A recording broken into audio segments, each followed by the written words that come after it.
Hey guys, welcome back to the channel. Today we're walking through this Peak Mtn Camp X25, and this might just be the last trailer you'll ever need. From its rock solid build to the custom features that make it feel like home in the wild, this is not your average RV. We're diving deep into what makes this X25 stand out from everything else on the market, and why so many people are calling it the best trailer they've ever owned. Let's get into it.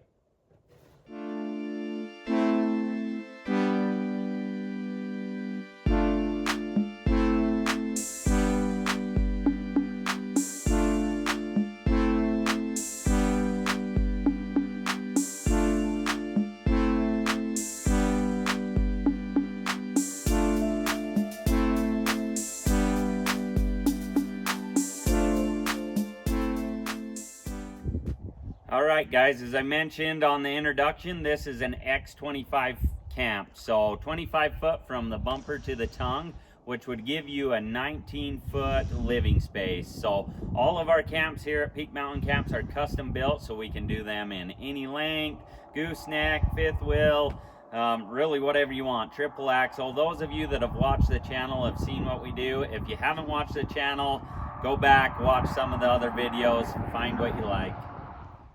So also, as I mentioned in the introduction, this being very different from anything else that's on the market. We don't believe in doing things cheap and all that stuff.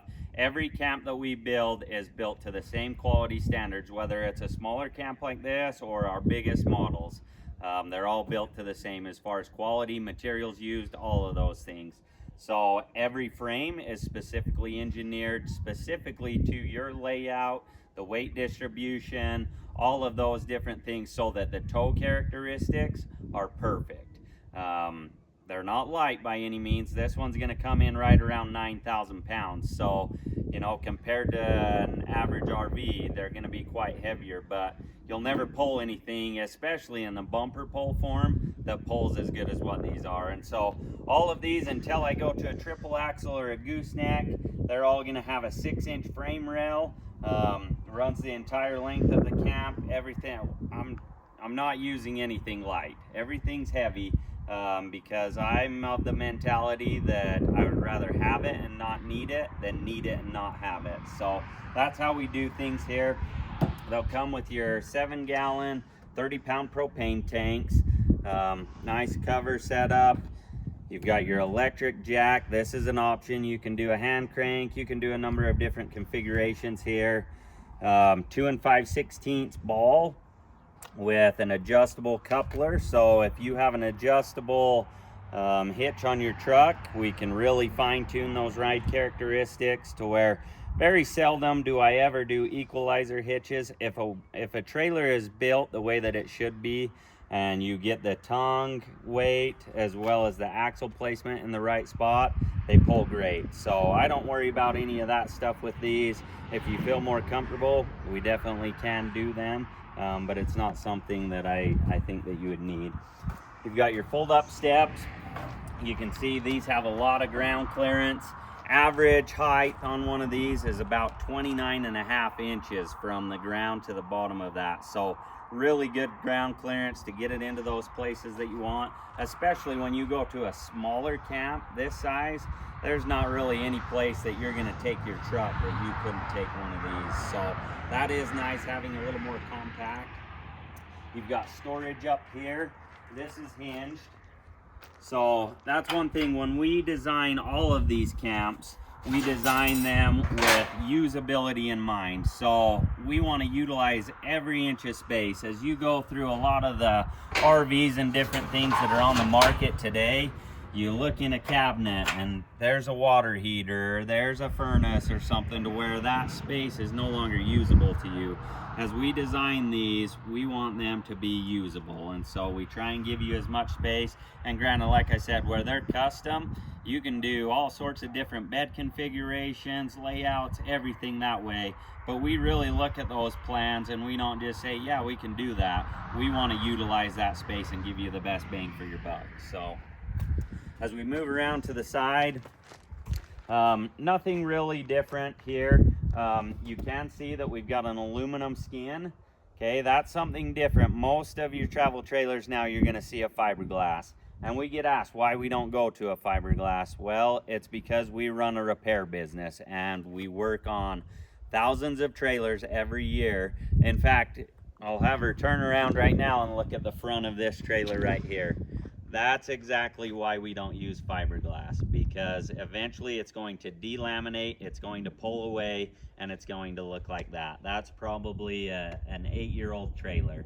And that's why we stick to the aluminum. If you were to ever brush up against a tree or have someone hit you or anything like that, if you were to ever gouge this, to replace this, I can replace one section. I can pull that off, replace it, no big deal. Fiberglass, you're either gonna have to take it to a body shop, get it painted, all of that stuff, or buy a panel, which is going to be really expensive. So we stick to that because, like I say, I like simplicity. I want it to be able to last, to do the things that it needs to do. You can see these corners. This is 3/16 angle iron all the way around. So I've actually had one of these camps that got in an accident, and they sent me pictures, and there was probably at least 8 to 12 inches of asphalt just piled up in the front of that corner where it just plowed through the road. You're not going to do anything to hurt these things. So, and that's what we like about them. Go use them. Don't worry about those kind of things. You have 7,200 pound axles. That comes standard on all of them. You can upgrade tires. These ones are a 14 ply tire, 8 lug wheel. So overkill, you're about 14.4 as far as what this is rated for on a 9,000 pound camp. So I mean, you've got 5,000 pounds to work with as far as gear that way. Your water heater, this is an access for a bypass. So there's 2 valves in there that allow you to bypass that water heater. It's quick, simple, and that's how we like it. You've got your storage on the exterior here. You can see this is plumbed for gas, to where if you wanted to do a pull-out camp chef, Blackstone, anything like that, it's prepped for it. These customers didn't want that, whether they had it down the road or whatever, it's there. You do have lights on the exterior, your switches in here, so be able to, when you're cooking or whatever, have that out here. These are all lockable as well. This is a double sill. So you've got a sill in here, bulb sill, and then you also have a sill here on the exterior. And then as you push that latch down, these are adjustable to where it compresses that, keeps everything out of there. You don't get the dust, the water, all that stuff that you would get on your average RV. We've got your spare tire. This is on a crank down. So you've got a rod here. It's the same size as what your stabilizer jacks are on all 4 corners, and then it's just got a cable drive like you would find on your truck, to where you can lower that down. It's easy, nice and accessible. As we move around to the rear, all of our camps are going to they're prepped for Starlink or whatever other internet options you might have. We've done a number of different things. Doesn't have to be Starlink, but it is prepped for all of that stuff, to where if you ever want to do that, you also have a coax or a cable connection. If you're at a campground or anything, want to hook into an antenna there. Standard, you'll have 2 100-watt solar panels. These are fixed. We can do them on adjustable hinges, to where you can loosen the bottom, flip them up, do what you need to do. We can also do ports, to where you can plug in a mobile panel and put it out wherever you need to. I get asked that a lot about the solar, why we mount them to the back, you got to be facing. You know what, we're gonna produce probably 75-80% even being mounted this way. Most of the ones that I've done adjustable brackets on them, the customers use them 1 or 2 times and find that they're not getting enough to justify the work that it takes to put them up and down. But they'll come standard with 200-watt panels. You can add more, whatever you want to do that way. You have your 2-inch receiver. This is wired to where if you were pulling doubles, whether you're pulling side by side, 4-wheelers, whatever that way, it does have lights and all of that stuff wired for it.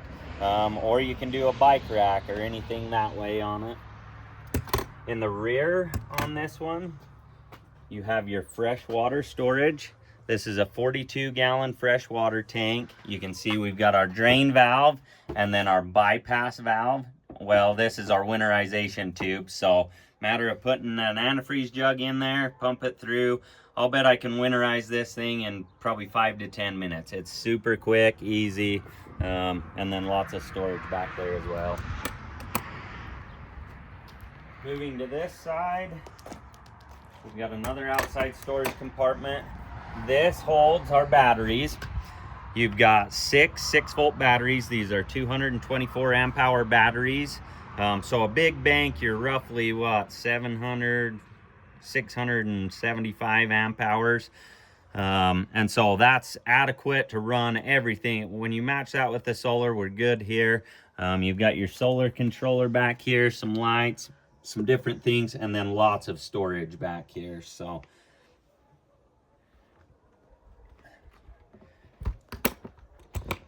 then I like to think that all of our camps are in some remote area, just out away from everybody, but they are all set up to where if you did want to go to a campground or had a piece of property, had water, had electrical, all that stuff, they're all set up that way. So you've got a water fill for your fresh tank, and then you also have your city connections where you could hook up to a hose, run off city water. This is our wood box door. So this actually feeds all the way through. As you can see, I've got some wood in here. You can keep all of your wood, kindling, everything that way, an ash bucket, whatever. This will sit right below the wood burning stove inside the trailer. And so it's nice to be able to put all of that stuff in here. You don't have to track a bunch of dirt and everything through the trailer. Getting all of that stuff in there, you can put it in there and it's good to go. So, and I'll show you on the inside how we access that and how that works. This is just a fresh air intake, so all of our combustible air for our wood stove is being drawn from the outside. These are built very tight, sealed very well to where there's not a lot of airflow inside. So being able to use the combustible air from the exterior is a big thing. As I mentioned with the hookups, this does have a 30 amp service. So this is a 25-foot cord. You can stretch it out to one of the pedestals, or as you can see in this one, we've just adapted to a 15 amp adapter. Everything that we use, really the only thing that's going to draw AC power in this trailer is going to be an air conditioner, a microwave. You can run the fridge off of AC, but aside from that, everything's 12 volt, and we like to keep it that way just because then we can be wherever we want to be and still use everything. 30,000 BTU furnace. So as I mentioned, this one's a 19-foot living space. They recommend 1,000 BTUs for every foot of trailer. So this is overkill for the average RVs, and this is really overkill for what we do because of the insulation values we use. This will probably run them out of there. So we use that. These are just fridge vents. And then you've got your sewer stuff down here, so all your waste gates and everything. These tanks are heated, so they have heat plumbed into them from the furnace, and then they also have electric heating elements on them to where you can turn them on when it gets cold, keeps everything from freezing there. So now that we've got the exterior out of the way, we'll go ahead, climb inside, and show you what you really want to see. All right. So, as you can see, really nice the way that the colors and everything worked out in here. What I'm going to do is I'm just going to go through the colors. So as I mentioned on the exterior, these are all customizable. So you customize everything from the layout to the colors to the sleeping arrangements to the length. Everything is customizable. That's what we're in the business for. If you're spending the money, you might as well get what you want. And so I'm going to go through the colors really quick with you. If we look back here on the back wall, this is called an antique bourbon, is what the color, antique bourbon pine is what the color is of the walls in this one. And then our cabinetry is all a Brazil wood. Now this is all 3/4 1/2 inch. We don't use any 1/4 inch stuff. It's all household or better. This is on an alder framework, so we frame all of our cabinets up with an alder, and then we'll finish it with whatever colors that you've picked. So in this case, they've picked a Brazil wood, and so we'll finish all of our doors, everything in that Brazil wood, and then be able to match everything that way. The countertops in this one are a black Alicante. The flooring is a dockside pier.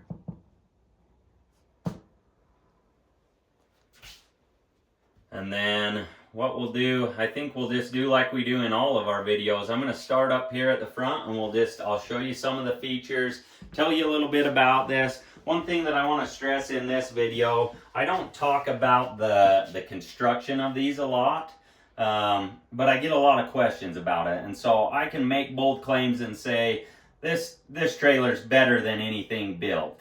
But to you, that's just words. So I want to tell you a little bit about how it's built. So the floor, for example, it has 6 inches of R19 in it.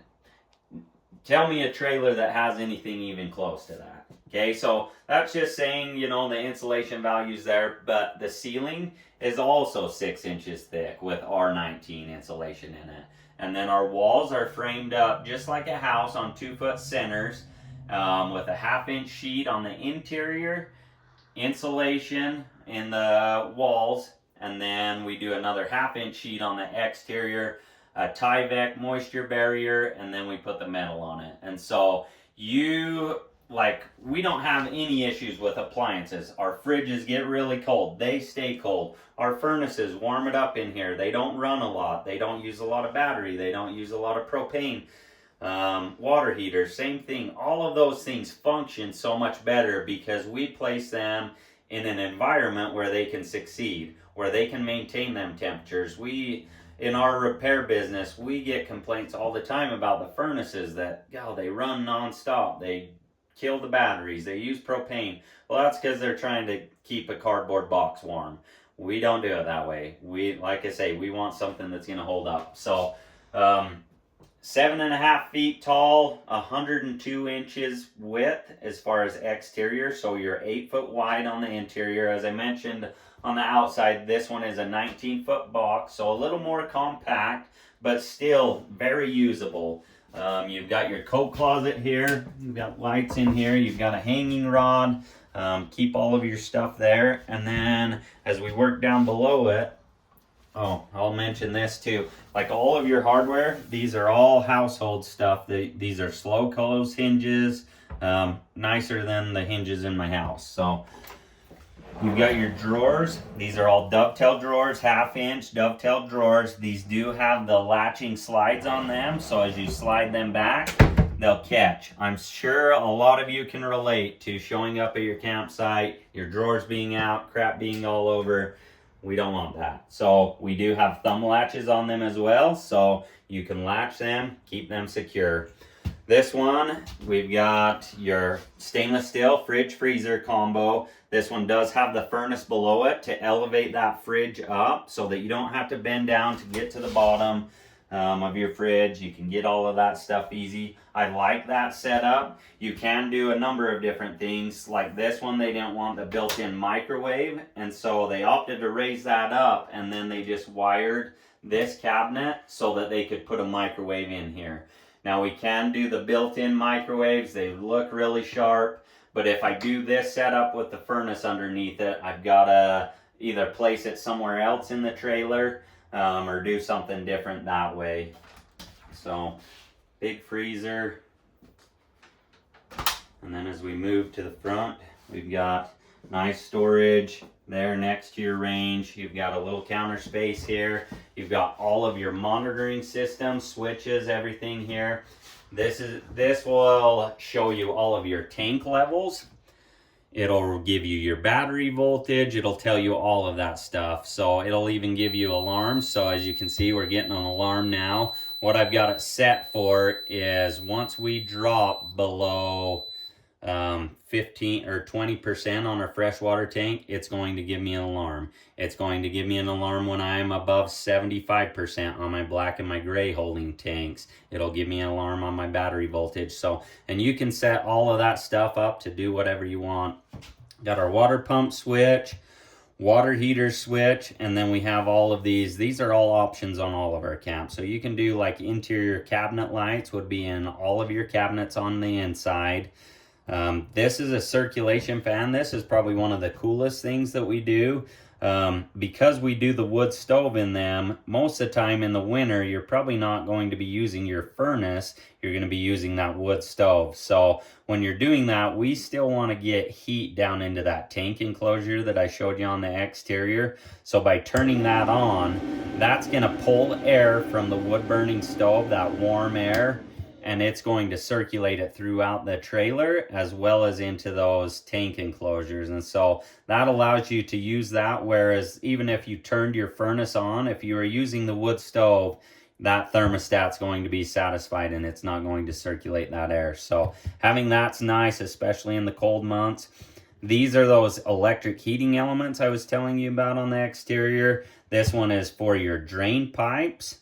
And then these are your black and your gray tanks. Now these two are both on built-in thermostats. So even though the lights are on right now, they're not on because it's 90 degrees outside. So if it were to drop down below 40, 45 degrees, those would automatically kick on and bring that water temperature back up to 60, 65 degrees. So really nice, especially if you're plugged in, shore power on property, using it as a guest house, whatever that way. These are nice to do. So you've got your propane gas light. This is kind of nice too. Gives you options as far as heating. You've got your LED lights that are all 12 volt, but say your batteries went dead or what for whatever reason, which the chances of that in one of our trailers is pretty slim. But you can use that to light this place up, and it'll actually put off quite a bit of heat to where you can use it in the early spring, early fall when it's not quite cold enough that you want to use the wood stove. Yeah, use that thing. You got your range hood. That's vented to the outside. It's got a fan on it. Also has your LED light. And then you have some overhead storage. These have gas struts on them that'll hold them open. They'll also hold them closed so that your stuff doesn't fall out that way. 3-burner cooktop with the oven, stainless steel. And then you've got your AC outlets kind of all throughout.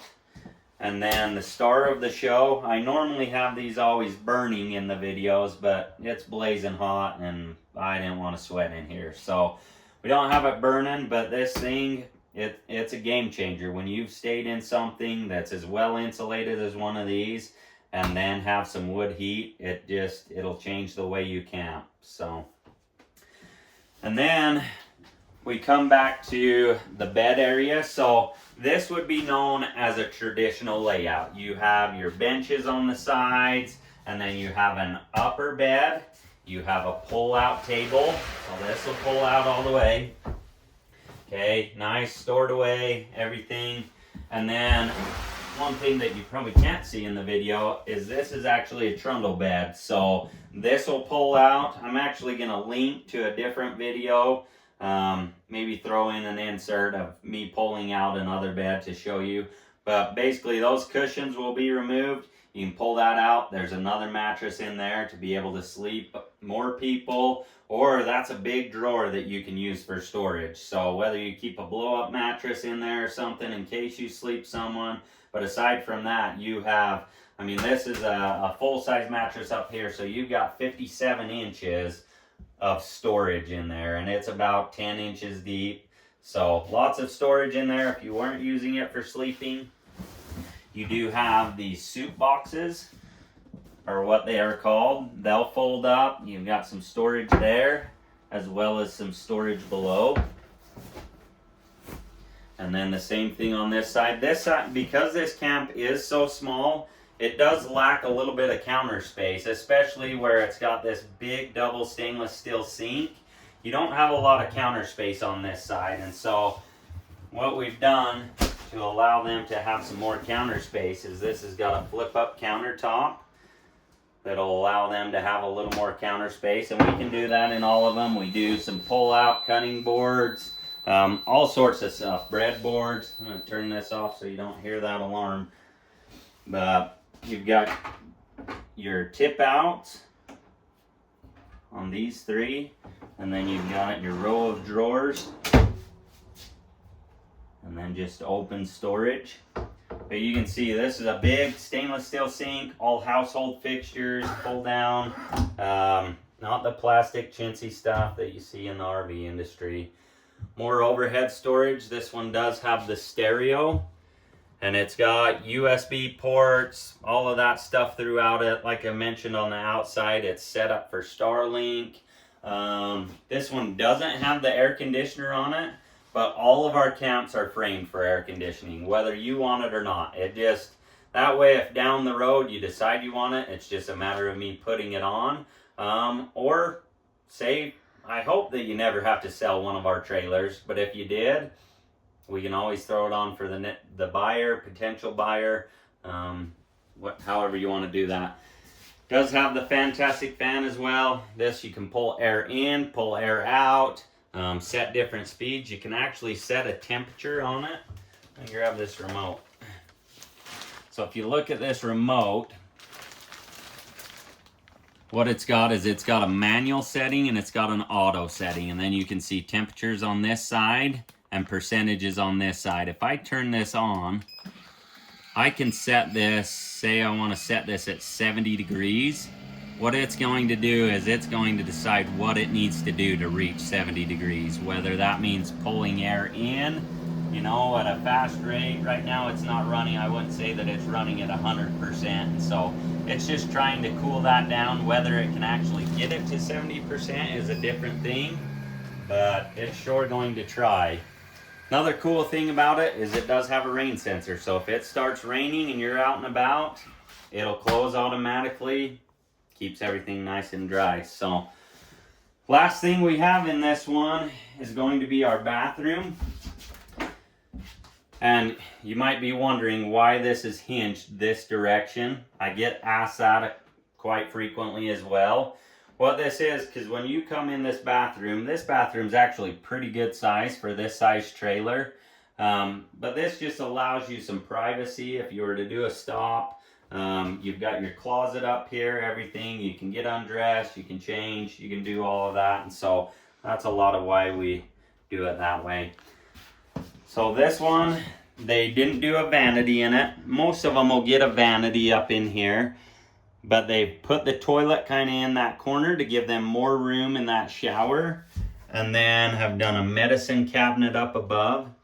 You have your fan as well as a frosted window, and then this one has the 24-inch by 32-inch shower with the stainless steel surround. So you'll have to excuse me. This one we just pulled out of the shop. We haven't had it detailed yet, but really nice setup. Like I say, for this size trailer, it actually is a pretty good size bathroom. So anyways, I hope that you like this video. Hope you like the layout. If you have any questions, comments, or anything, I try and get back to all of the comments.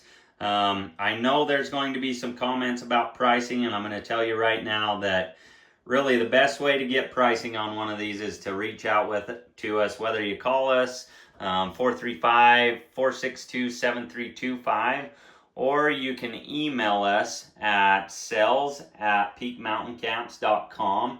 That's going to be the quickest way to get pricing. I will give you a ballpark. They're going to range from about $40,000 to upwards of $100,000. So it all depends on what you want. But that kind of gives you an idea. Very seldom do we build anything over 100, but yeah. So anyways, like, subscribe, share, do all those fun things. Thanks for watching.